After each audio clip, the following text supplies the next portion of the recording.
had a little pair of gold scales. We have those scales somewhere now. This is just a small scale that it has. I remember it has two what they call pennyweight things to tell. Oh. But now they have some more modern ones now that figure the price when they put it on there. What did people pay with when you went in the number wheel?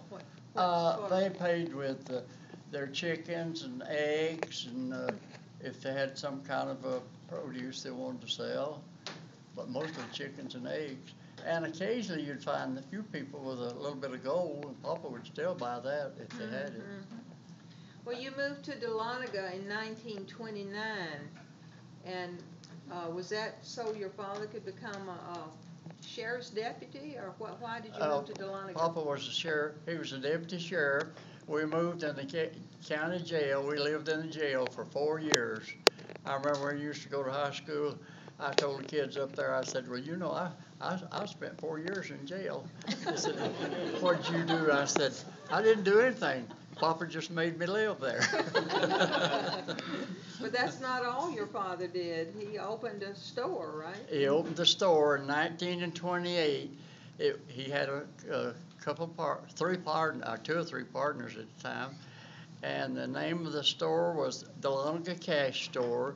We sold all kinds of groceries, meats, and well, we had to carry everything back then. You know, back then, if you didn't have a cow, you didn't have any milk.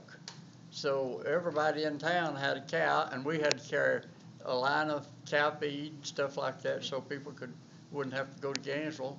And I do remember all about that. So I don't know. It was a. Well, I remember you told me you were what, about 13 at the time? At the time that he built that. Started that store, I think I was either 15 or 16 years old. And you were the delivery boy, I was the delivery boy, and we didn't even have a vehicle then. We had a little one-horse wagon that we used to use, but in about 6 months they found a used pickup, and they got that, so that was my delivery truck until later on.